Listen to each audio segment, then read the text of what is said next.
I'm Ganga. I am the founder of Recycle Bin, and Recycle Bin and public toilet has been having this intense relationship for quite a while. Why? Because public toilet has become a very curious design subject for us. So ask anybody, any Indian, everybody will have an expression with a statement like how dirty our toilets are. And why is it so for all this years? And why is it not changing despite the effort and money that is going into it? So that has made toilet a very curious subject for us. So every year we'll have crores of money that is rolled into making new toilets. So the problem of toilet is always addressed by a set of new toilets. And then what happens is this new toilets join the old toilet stock. Your interventions and money is going just to new toilets, and it is keeping on happening. And where is the solution coming? So that is where to break the dead end, we pinpointed on one important character which people normally miss out. The system miss out, the users miss out, the society miss them out. They are toilet janitors. Do we have a file for janitors in our corporations or panchayats? Toilet janitors. We don't. So one very peculiar thing about, an interesting thing about Indian governance is, we have provision for producing infrastructure. We have provision for making infrastructure, be it park, public buildings, toilets. But India doesn't have a proper provision for monitoring the system. So after they construct and deliver, what happens with the toilet? That is never in our system. So are the clear facilitations of the toilet janitors. So everywhere, any government, any state, they form a very grey network within the system. So they might be appointed, but do we know if the appointed person is sitting in the toilet? And what is the kind of family they are having? And what is the kind of income they are making? What is their working hours? What about their rights? So we have people sleeping in the toilets, which means what? Okay. Are they homeless? Are they given enough protections? Are they given enough resource to manage a toilet?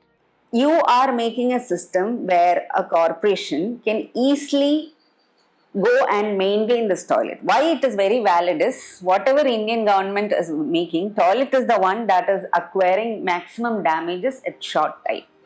So the frequency of intervention the government should do in a toilet is very high.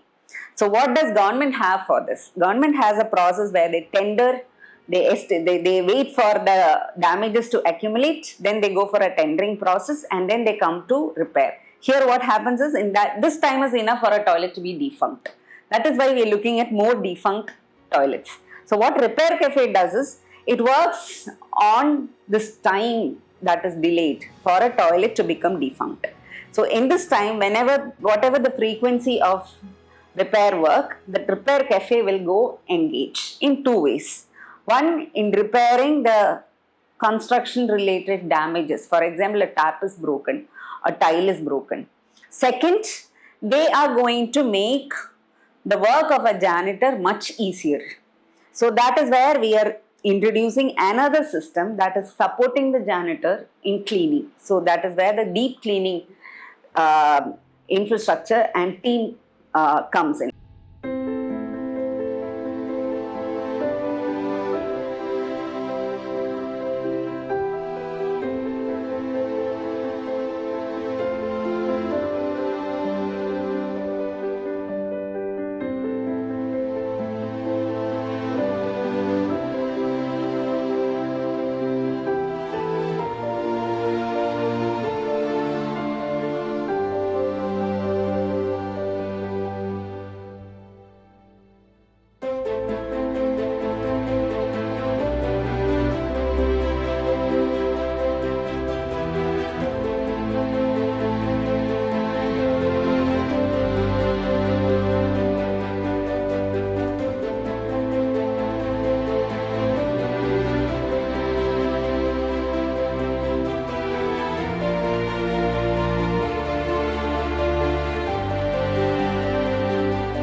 We make a toilet, next day you look at all the flush tanks damaged, all the lights damaged.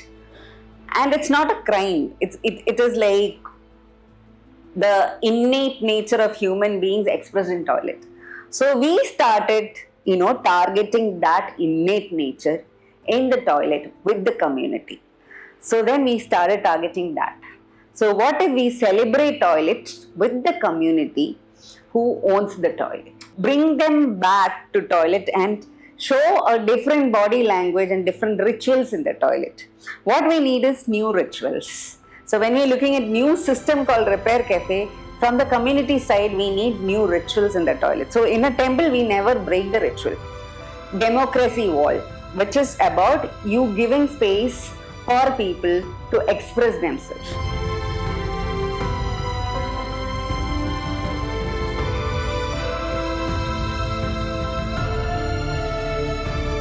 So if you remove the right and wrong out of vandalism, that is what is happening on the walls. So democratize it. We gave a wall and we saw like how people responded.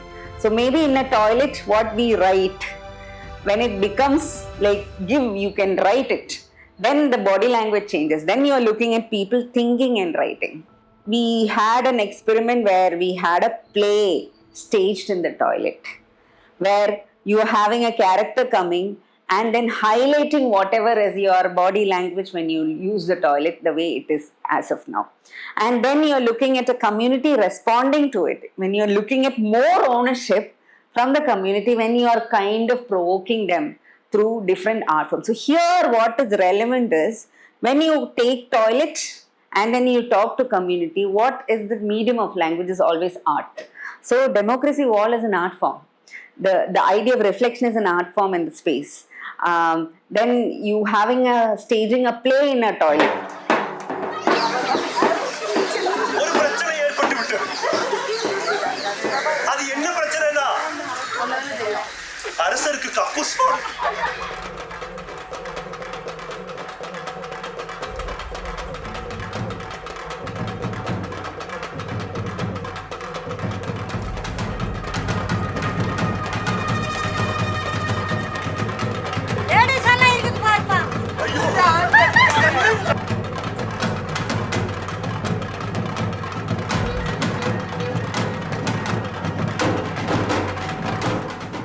Then you're looking at toilet janitor dancing there. He's a dance teacher.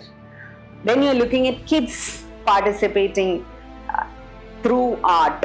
So then you're looking at a graffiti wall evolving with the public in the toilet on one of its walls. So here what happens is you are binding the toilet with the community through different kind of strategic art forms or art takes. So that is where you also form a bridge between the toilet and the community, and it is definitely a spiritual way of how you bring that ownership back into the toilet.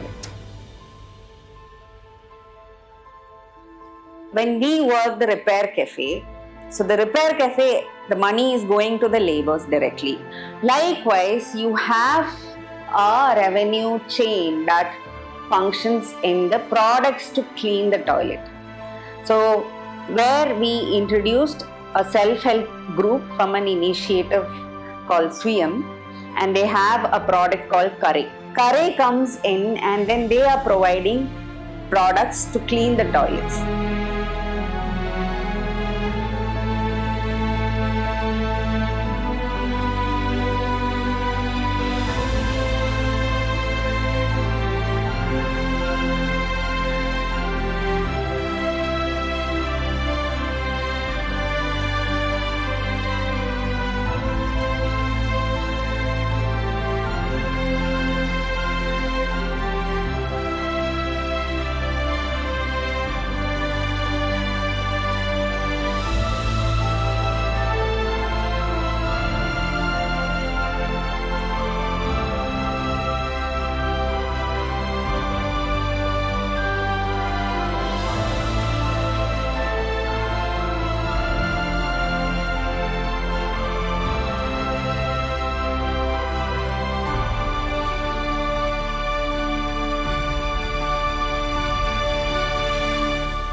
Toilet Repair Cafe is hence a summary of how a system intervened through managing the time, the cost, and empowering the people to make the wicked problem of toilet to a very handy level of solution benefiting the people, the system, and the ecosystem.